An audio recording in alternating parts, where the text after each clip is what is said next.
এখন আমি তোমাদের সাথে আলোচনা করব রসায়ন সৃজনশীল রাজশাহী বোর্ড 26 5-এর গ এবং 6 ও 7-এর গ নিয়ে। লাস্ট প্রশ্ন বলছে যে পদক্ষেপ 10 গ্রাম পাওয়া সম্ভব কিনা। তো প্রথমে আমরা উদ্ভিদ ফেরাস সালফেট আর সোডিয়াম হাইড্রোক্সাইডের বিক্রিয়া লিখব। ফেরাস হাইড্রোক্সাইড পদক্ষেপ, আর প্রথমে আণবিক ভর 152, এটার 90 গ্রাম। আর এটার কিন্তু এই যে ডাব্লু বের করা যাবে, এস দেওয়া আছে, বি দেওয়া আছে। তাহলে সূত্র থেকে আমরা ডাব্লু পেলাম কত, দেখো 15.2 গ্রাম। তাহলে 152 গ্রামের জন্য এত, একের জন্য কত, এতর জন্য পেলাম 9 গ্রাম। কিন্তু প্রশ্ন বলছে 10 গ্রাম পাওয়া সম্ভব কিনা পদক্ষেপ। তাহলে পদক্ষেপ কিন্তু আমরা পেলাম 9 গ্রাম, অর্থাৎ 10 গ্রাম পাওয়া সম্ভব নয়। তোমাদেরকে আমি দেখাবো সৃজনশীল রাজশাহী বোর্ড 2026 রসায়নের 6 নং প্রশ্নের শেষের দুইটা প্রশ্নের সঠিক উত্তর। তো দেখো, এটা জারণ বিজারণ বিক্রিয়াটি এরকম হবে। দেখো এরকম যাদের হয়েছে তাদের সঠিক আছে, একটারই দুইটা হবে, কিন্তু ওই যে 0 থেকে প্লাস এবং 2+ থেকে প্লাস হবে মার্কারের। যেটা হচ্ছে জারণ বিজারণ বিক্রিয়া, রাজশাহী বোর্ড 23 সালে আসছিল এটা।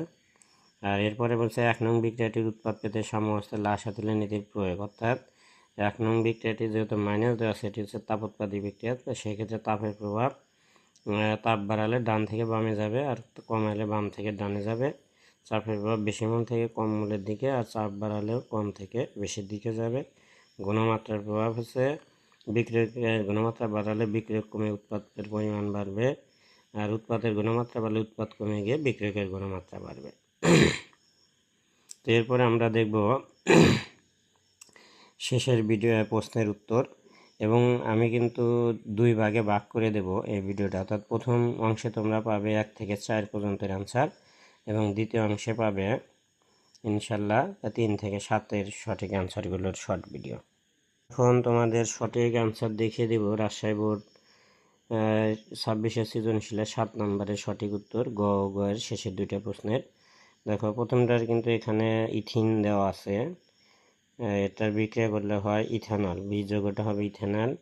তাহলে প্রথমে দিছে যে এর অসম্পৃক্ততার পরীক্ষার অ্যান্সার হবে এরকম, দুইটা পরীক্ষা, ব্রোমিন দ্রবণ লাল বর্ণ বর্ণহীন হবে, অর্থাৎ অসম্পৃক্ততা আছে।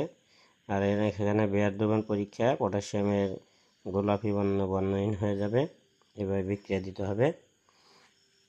এরপরে বলছে যে বি থেকে ইথানল থেকে কিভাবে খাদ্য সংরক্ষক বলতে কিন্তু বোঝায় ইথানোয়িক অ্যাসিড।